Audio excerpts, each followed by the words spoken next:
strength, leadership, power, authority, guidance, patience are God's gift to us as men. We have to cherish that, not abuse it. I prayed this morning to be a better listener. Didn't work so well. We're human. You get back up. Yes, I've been high up on the mountain. I've been blessed. But that's a slippery slope. Yeah. And it's lonely up there. Yeah. You know, people don't know that side of it. We did not come this far to just break down and lose now. I'm a winner. I'm going to win. Come here and apologize to everybody, the fans, the players, and truly tell you how sorry I am for the way it ended. But I also wanted to come here to thank you for everything that people in this room and in the state did for me and my family. You were great to us.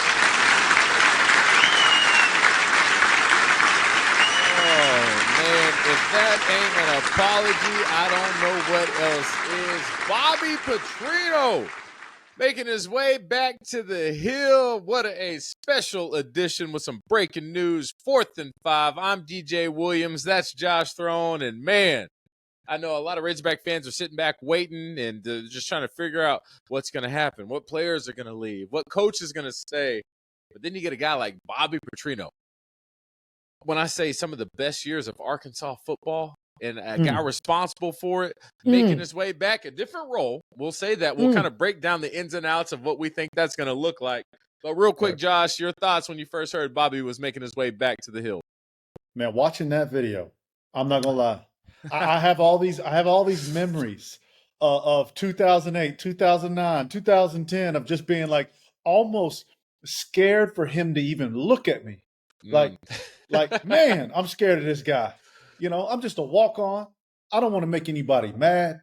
I don't want to do anything wrong. And it's just like, I don't even want the guy around me. But then I watch that video and I'm like, man, I miss that guy. Yeah.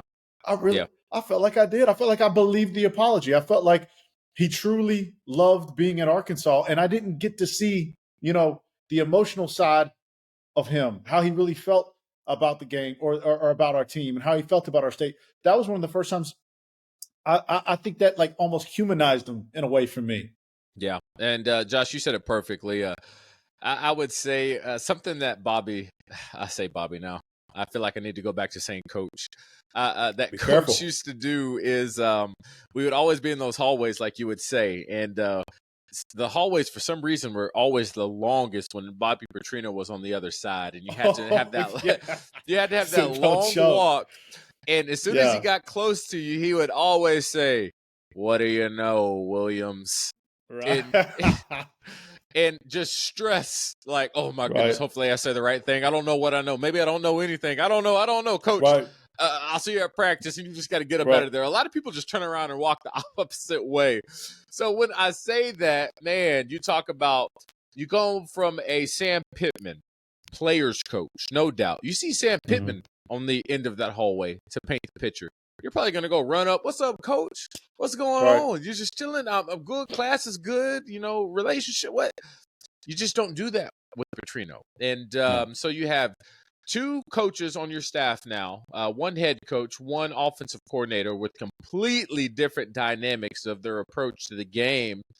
And I say, Josh, as we kind of now transition into what this looks like for the future of Razorback football, is almost exactly what you needed as far as the things we've been pointing out on tape, the things we've been pointing out of what we've seen with the players' character, their attitude on and off the field before and after the game, is you bring in a guy where there is literally zero tolerance when it comes to that.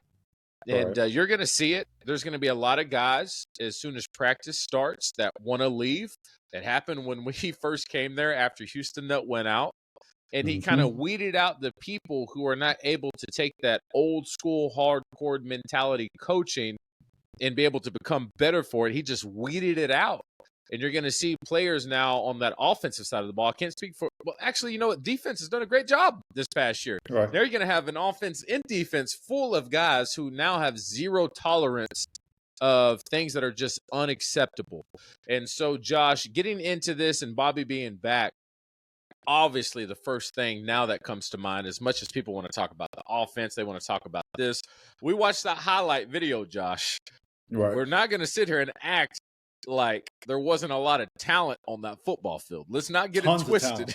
so much talent.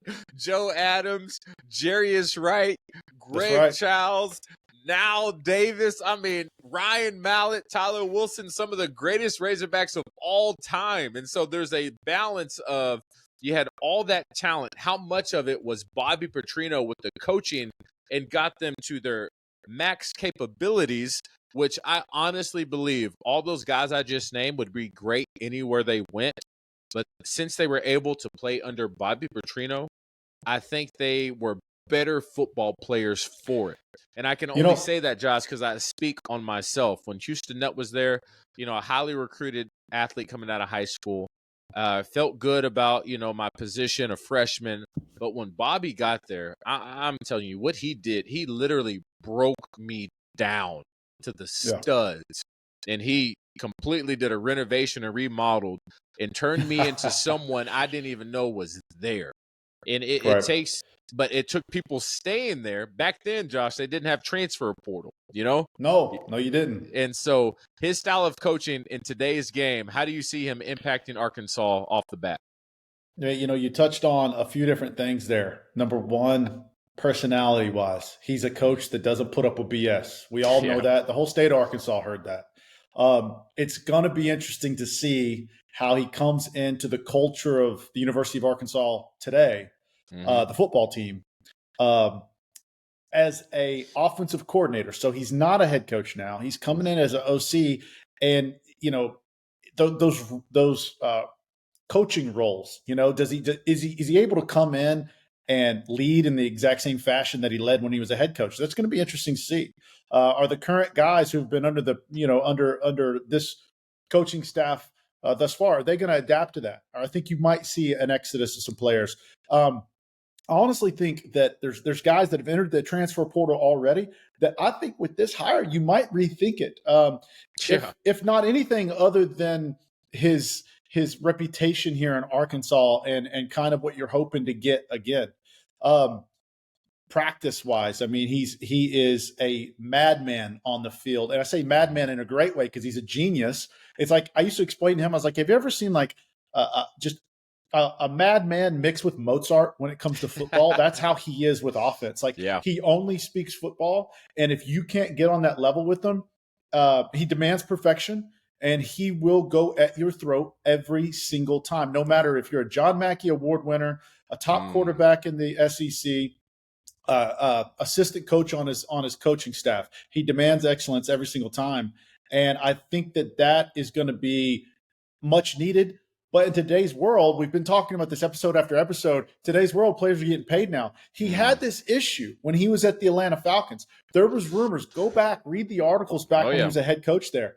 There was problems amongst the team because players were making money and they felt like we're professionals. We're not interested in having a coach that talks to us like this. And he's got that old school way of coaching. So how that plays over in today's world, because I mean, Texas A&M, let's just be quite frank, they didn't live up to what we wanted them to be. They didn't live up to their recruiting classes.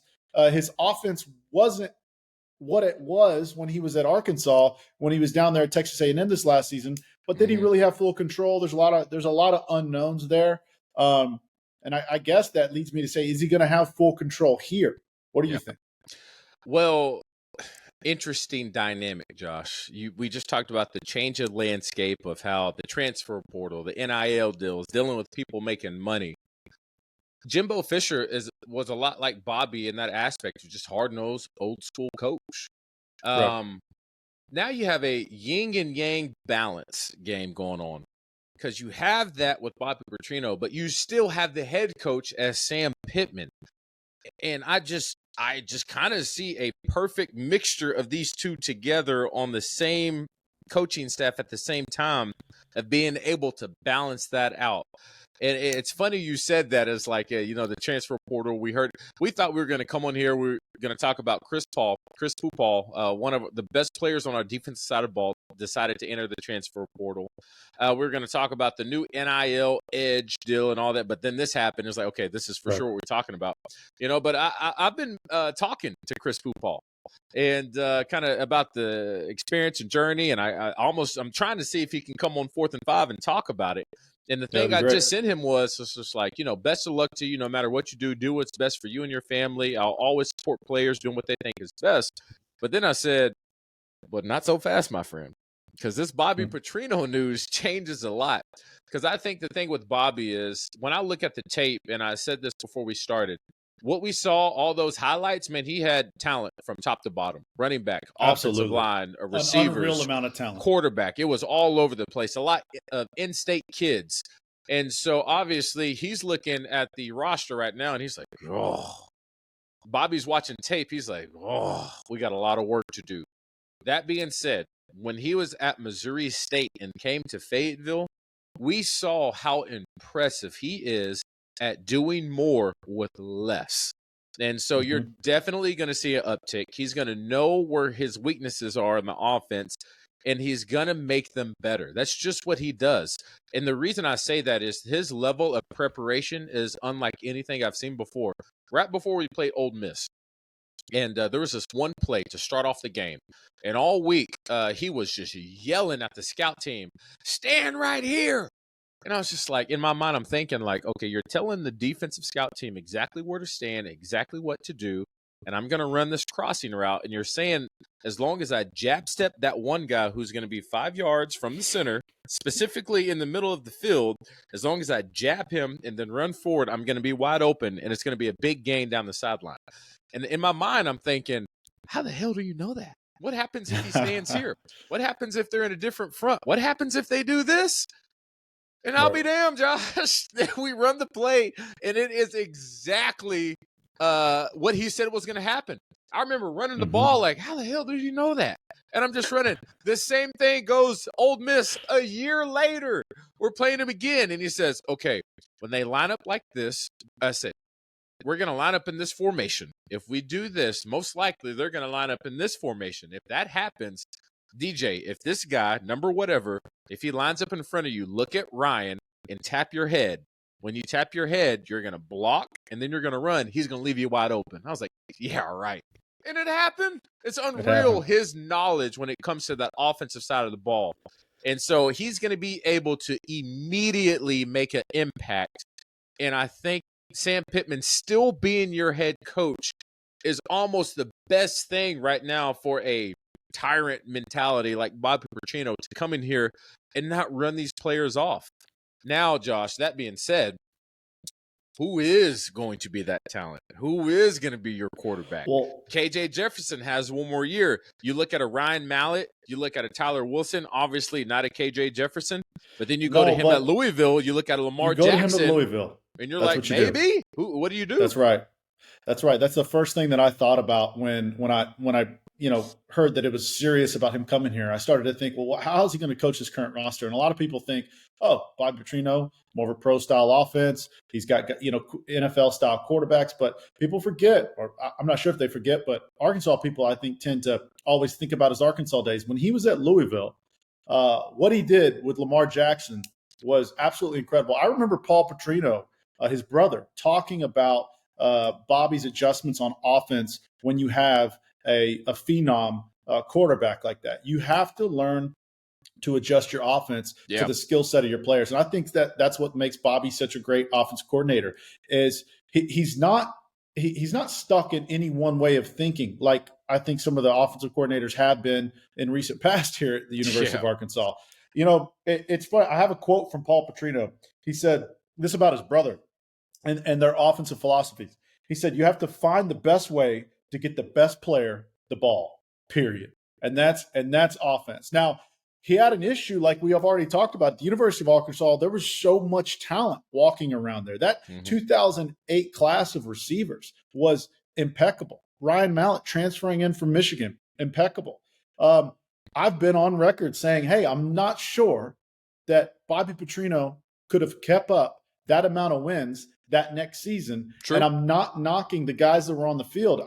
When John L. Smith took over, I think that was just a disaster, more or less. But I'm not sure that Bobby Petrino would have had a 10-11 win season. I think we were probably going to take a step back, more of an 8-win season, and it would have just you would have seen a slight decline in that team, just due to strictly talent level. That doesn't take anything away from him as a coach, but you're playing in the SEC week in and week out, and that's just what you're going to get oftentimes, especially at Arkansas. So I love that they were running option plays. They were running 2 H-backs in the backfield and lead blocking for Lamar Jackson. There was a lot of stuff at Louisville that he did just to make sure that his quarterback maintained the best player on the field got the ball, right? And that's what he did. At Arkansas, much more talent around the field, way easier to spread it out. I remember there was a play against Auburn where we lined Joe Adams up at halfback, and he hurdled a guy and took it 92 yards for a touchdown.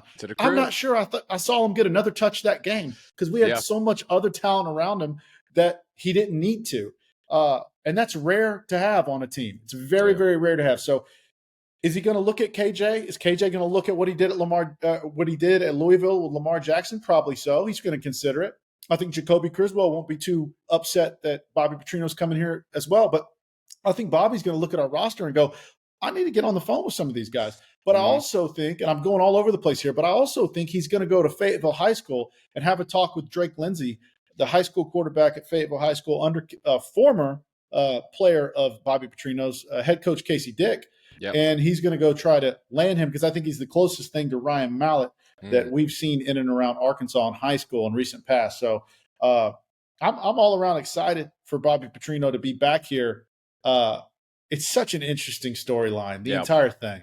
Entire thing. One more thing. I want to tell you a little bit of a history because I think Arkansas fans need to get recapped on this.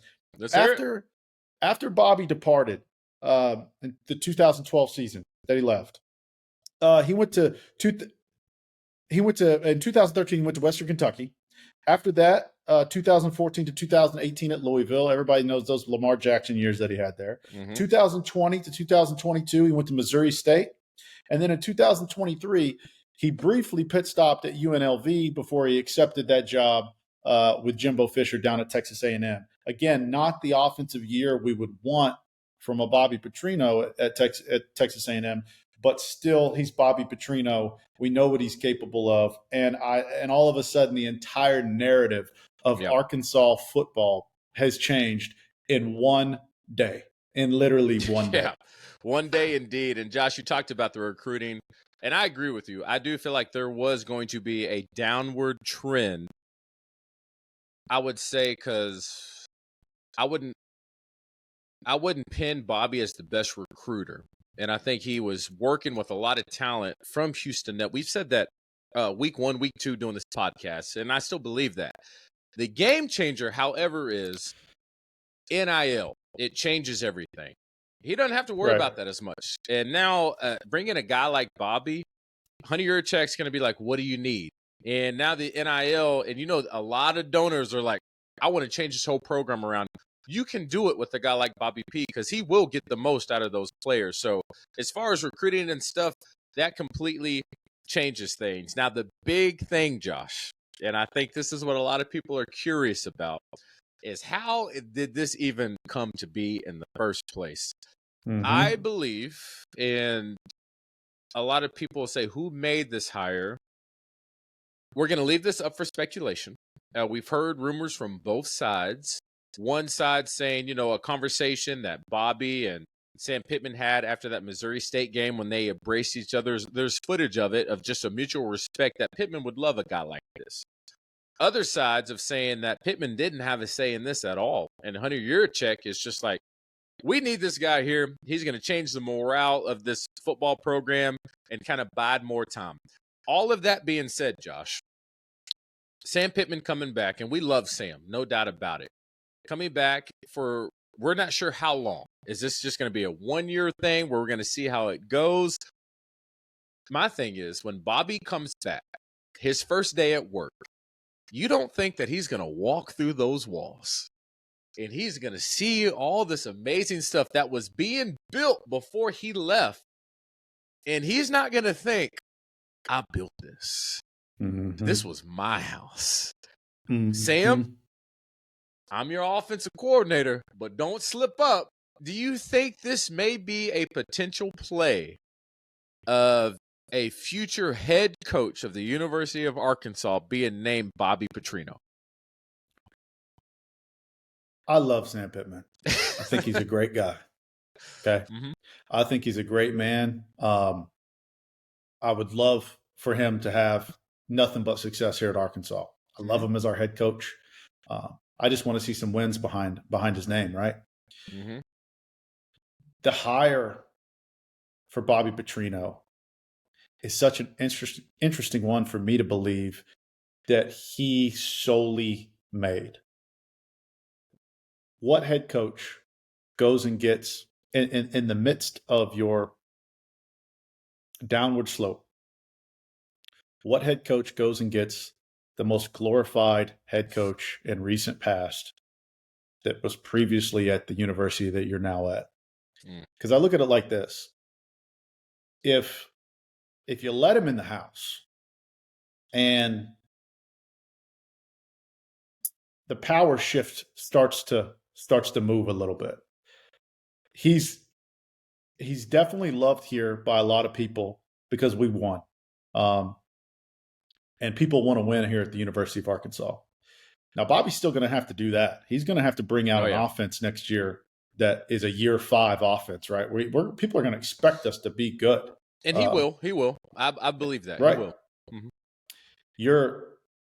Sam Pittman has to be careful because you can easily get surpassed, I think, now that he's back here. I mean, the biggest issue has always been, where would we give him another chance? Well, you had the argument. Some people said, oh, you can't hire him back here because of the way that he left. There's certain laws and regulations that were broke. That was just apparently, nothing. That was made up. People had made that whole thing up because apparently you can be hired back. Mm-hmm. So if you let him back in as a head coach, you have to wonder. I mean, this guy wants your job. I mean, that's the truth. He wants to be a head coach. He never wanted to leave the University of Arkansas.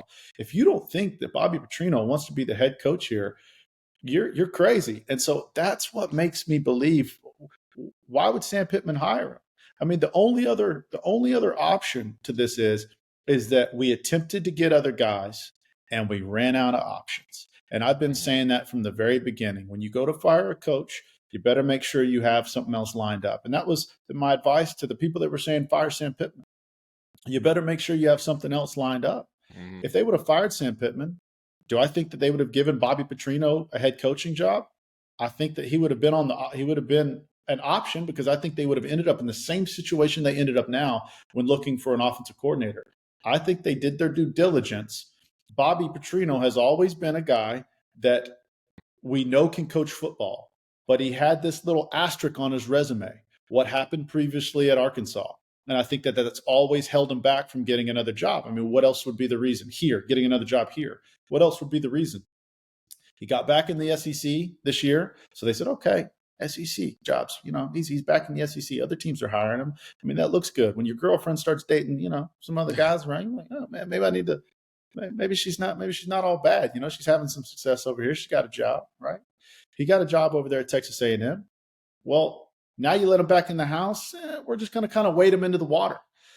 I highly doubt that it was the first option for Sam Pittman. I wonder if it just was someone else making a decision. It's still the right decision, I think, with what we have on the table, because a lot of offensive coordinators wouldn't necessarily want to come and take this job due to the uncertainty of Coach Pittman's current record and situation of maybe he won't even be here if he has another year or another season like he did this season. So, man, that's a lot, but there's just more details to the story that we may not ever get. Yeah.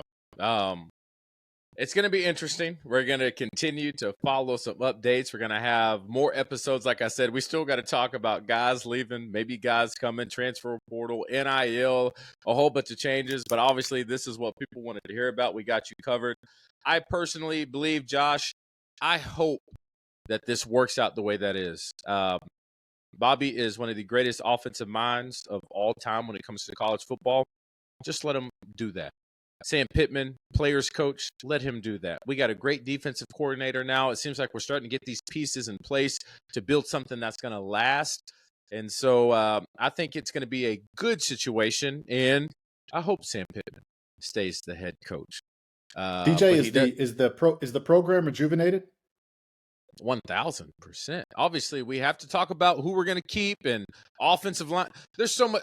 I take that back. We got a lot of pieces to put together still. Coaches are great. We feel all that.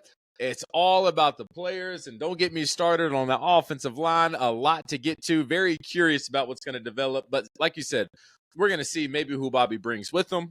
Players that are going to be here. What's recruiting scene going to feel like? The portal. We're going to have all that coming up. Football season's over, but 4th and 5 is going strong. Josh, we got to wrap it up real quick. We just wanted to come in here and talk about Bobby P. But before this week even started, we wanted to do a giveaway, and we are sticking to it. So I know a lot of people are sticking around to see if they won the $100 gift card to Slim's Chickens. If you won your 4th and 5 koozie, that nice beer, we got you covered. And we also got a Pigs hat. I know we wear these all the time. We got you hooked up. So our winner did a great job of subscribing to the YouTube page, following our Twitter account, and sharing the links to everything. Is going to be Razorback Fan 2011 on YouTube. Razorback Fan 2011 on YouTube. If that is you, make sure you send us a message on our Twitter page, and we'll make sure we send you that nice little swag bag. That was for us hitting 1,000 subscribers. The next milestone, Josh, will be 2,500, 5,000 after that, then 10,000. Y'all, I really do feel like we appreciate everything y'all do for us, and this channel is going to keep growing, and we got so much more content, Josh, for everybody to look forward to coming up. We're going to be talking later this week, I think, or maybe next week. We're going to talk about NIL. We had an entire NIL conversation that we wanted to talk with you guys about that got a little bit overshadowed by this Bobby Petrino hire. Yep. DJ, as always, his battery is running low, so we're going to have to cut this. We're going to have to cut this this show a little short. But I do want to tease you guys with a little bit with NIL, because I talked about it earlier this season. DJ, I got a lot of flack about this. A lot of people out there try to tell me, what do you know about Arkansas's NIL? Where are you getting this information? What are your sources?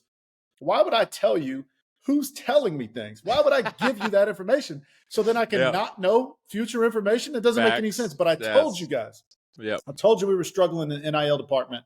You could have just looked at the website and you could have figured that out, quite honestly. And there's people there that I do highly respect and wish nothing but the best for.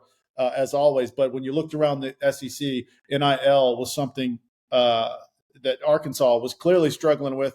And just a few weeks later, the University of Arkansas announces a partnership with a national NIL agency support group that partners up with a bunch of different universities.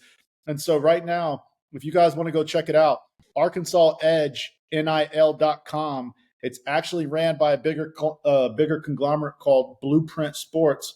And they're out, I think, Las Vegas or Nevada or something like that. But tons of different information for you guys to learn about how NIL works, how they're going to start changing the NIL landscape here in Arkansas and opening up a lot more financial opportunities to our players, which then in turn makes us more attractive for top-tier talent to come to the University of Arkansas. So I can't wait to talk a little bit more about that later on this week or next. It looks like the pieces are slowly starting to fall in place very early here this offseason. NIL, Bobby Petrino, big question mark is going to be talent on the field. We'll talk more about that in episodes to come. But as always, we appreciate you watching the show. Please do us a huge favor. Like this show. Comment below. Share it. Share the show. Most of all, subscribe. We really appreciate y'all. That way we can keep this boat rolling. I'm DJ Williams. That's Josh Throne. You're watching 4th and 5.